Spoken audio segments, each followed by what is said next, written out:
Atenção! Vai começar agora uma teleaula de processos de fabricação do curso profissionalizante. Este módulo tem um total de 80 aulas. Hoje você vai assistir a teleaula número 7. Bons estudos!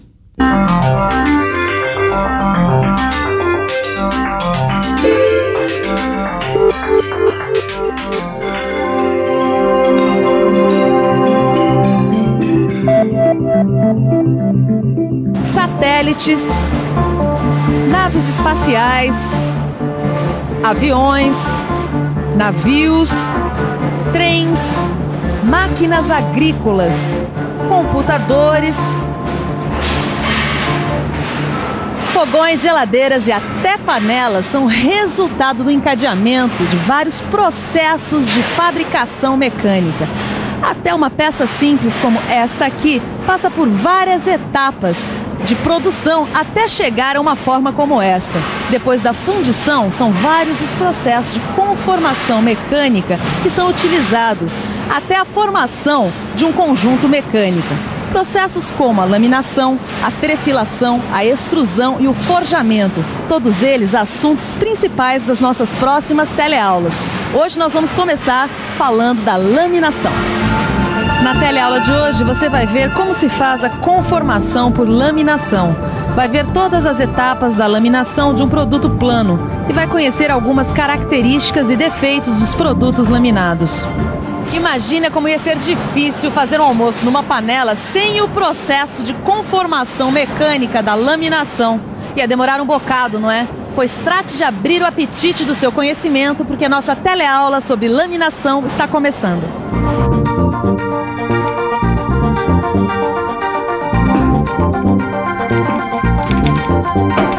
Pronto, Caio. Dá uma olhada como a alça ficou boa agora. Ô, Ananias, minha mãe vai ficar super contente, viu? Ela achou que nem tinha mais conserto. Graças à conformação mecânica, a gente pode fazer uma mudança permanente nas dimensões dos metais. Ixi, se eu falar isso aí pra ela, não vai entender nada. Mas é fácil, viu? Se você martelar um prego como esse aqui, você vai estar aplicando um esforço no material. Esse esforço vai causar uma mudança de forma. Para entender melhor, vamos falar antes sobre as propriedades dos materiais.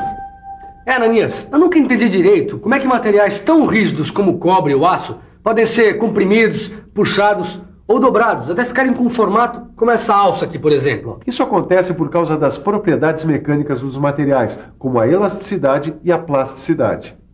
A elasticidade é a capacidade que o material tem de se deformar se um esforço é aplicado sobre ele e de voltar à forma anterior quando o esforço para de existir.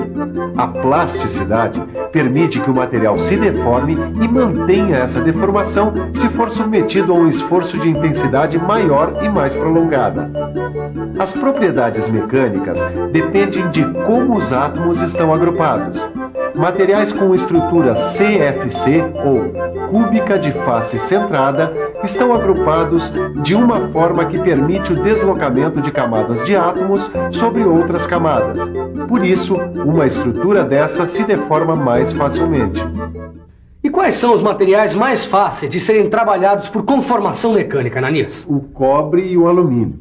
Olha, o alumínio pode ser laminado até espessuras tão finas como a tampa desse copo descartável de água aqui, ó. Parece uma folha de papel.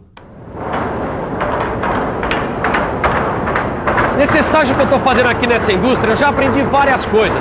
Por exemplo, quando é que eu ia imaginar que uma placa como essa pode ficar tão fina até se transformar em papel alumínio? Para ver como isso acontece, a gente vai ter que falar em conformação por laminação. Olha aí um bom exemplo de conformação. O pasteleiro lá do meu bairro passa a massa entre os dois cilindros e a cada passada ela fica mais comprida e mais fina. Na laminação acontece a mesma coisa. Uma placa de metal é forçada a passar por entre dois cilindros que giram em sentidos opostos com a mesma velocidade. A cada passe de laminação, ou a cada passagem do metal pelos cilindros, a espessura vai ficando cada vez mais fina. Quando passa pelo cilindro, o material sofre uma deformação plástica. Por isso a gente tem que ficar por dentro.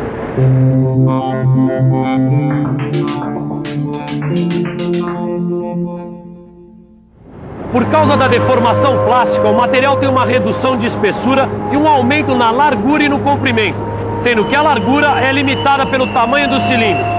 Assim, uma placa de 22 centímetros de espessura pode se transformar numa lâmina de 6 milímetros de espessura e quase 350 metros de comprimento. A laminação pode ser feita a quente ou a frio. Que tipo de laminação é feita aqui nesta fábrica? A laminação a frio, porque o alumínio é um metal de fácil conformação em temperatura ambiente. Já a laminação a quente é feita quando se necessita de grandes reduções de espessura. O aço, por exemplo, quando necessita de grandes reduções, é sempre laminado a quente porque, quando aquecido, sua estrutura cristalina apresenta a configuração CFC e as forças de coesão são menores, o que também facilita a deformação. Sendo a quente ou a frio, na laminação, parte dos lingotes que passam pelos laminadores podem se transformar em produtos de uso imediato, como trilhos, vigas e perfis, ou se transformar em produtos intermediários, que serão usados em outros processos de conformação mecânica, como a fabricação de automóveis e geladeiras. Como é o nome da máquina que faz a laminação, hein? Bom, o nome da máquina é laminador, mas a pergunta que vai ajudar a gente a entender o que é a laminação é: o que é o setor de laminação? O setor de laminação é organizado de tal modo que a produção é seriada e os equipamentos são dispostos de acordo com a sequência de operações de produção. Depois de passarem pelos cilindros, os lingotes já estão com o formato final desejado. Nas instalações de uma laminação, a gente encontra fornos de aquecimento e reaquecimento de lingotes, placas e tarugos, sistemas de roletes para deslocar produtos, mesas de elevação, tesouras de corte e, é lógico, o laminador. Olha aqui um laminador. Ele é formado por uma cadeira, que é a estrutura do laminador, e por uma gaiola, que é a estrutura que sustenta os cilindros. Uma coisa que eu aprendi é que os cilindros são as peças-chave dos laminadores, porque são eles que vão aplicar os esforços para deformar o metal. Dá uma olhada aqui, ó. Foi onde eu aprendi tudo sobre cilindros. Os cilindros podem ser fabricados em ferro fundido ou aço especial. Podem ser lisos para a produção de placas e chapas ou com canais para a produção de perfis. Os laminadores podem ser montados isoladamente, como este aqui, ou em grupo. Um grupo de laminadores, o pessoal dá o nome de trem de laminação. O trem de laminação, ele trabalha junto com equipamentos auxiliares e a sua denominação depende do número de cilindros que ele possui. Bom, mas eu acho que agora, para a gente entender esse trem direito, a gente vai ter que pensar um pouco. Vamos pensar um pouco. Deixa eu ver. Este aqui é o duo, composto por 2 cilindros do mesmo diâmetro que giram em sentidos opostos e na mesma velocidade. Este aqui é o trio. São 3 cilindros dispostos uns sobre os outros. Na primeira vez, o material passa entre o cilindro inferior e o médio e, quando retorna, passa entre o cilindro médio e o superior. Aqui, a gente vê o quádruo, que apresenta 4 cilindros, 2 internos de trabalho e 2 externos de apoio. E agora, o universal, que tem 4 cilindros combinados, 2 horizontais e 2 verticais. É o mais usado na fabricação de trilhos. E, finalmente, o Sennheimer, que tem 6 cilindros, 2 de trabalho e 4 de apoio. A massa do pastel passa várias vezes pela máquina. A mesma coisa acontece com o metal, que passa várias vezes pelo laminador, para que a chapa ou o perfil fiquem com a espessura ou formato desejados.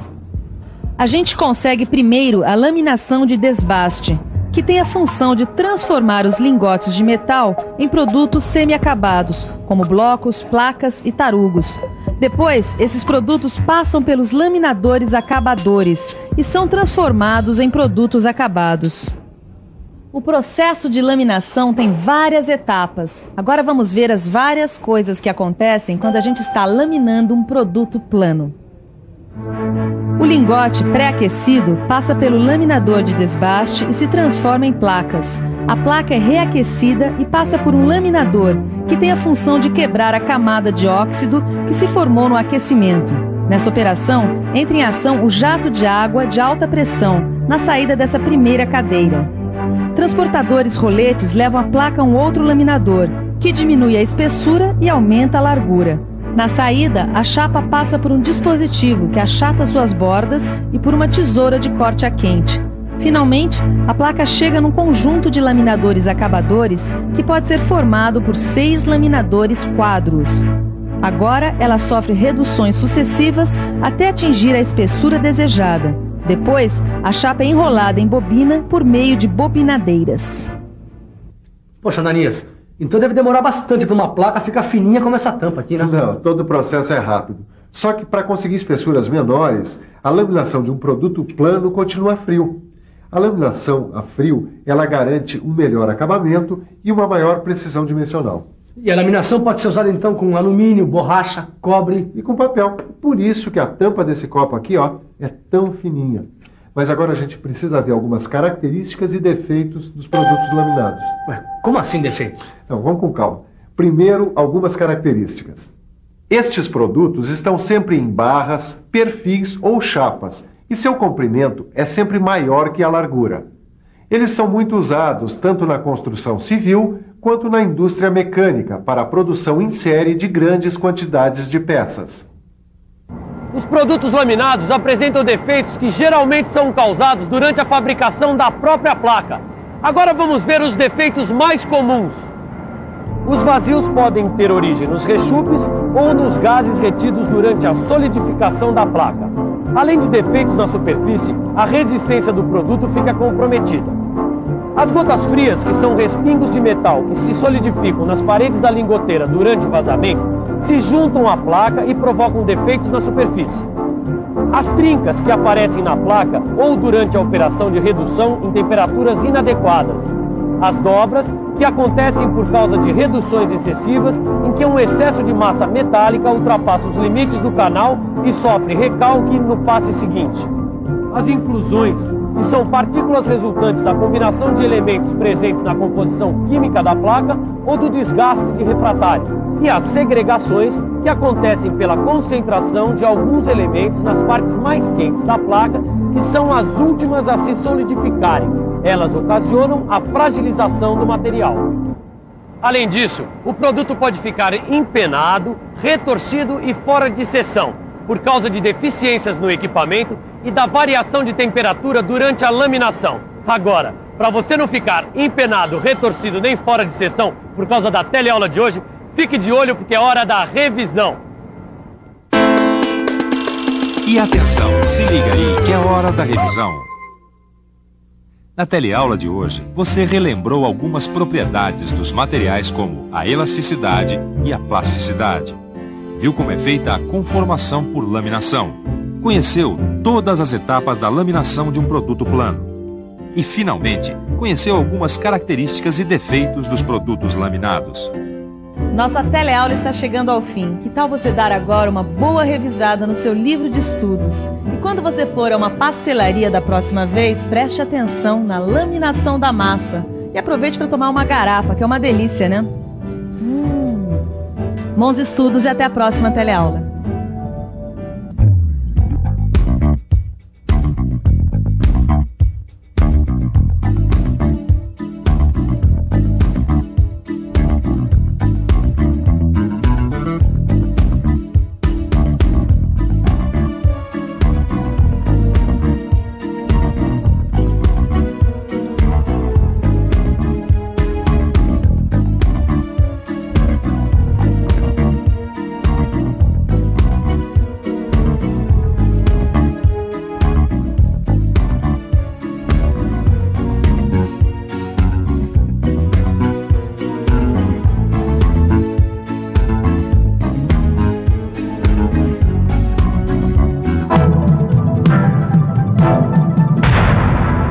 Telecurso 2000, um programa de educação do Sistema Fiesp e da Fundação Roberto Marinho.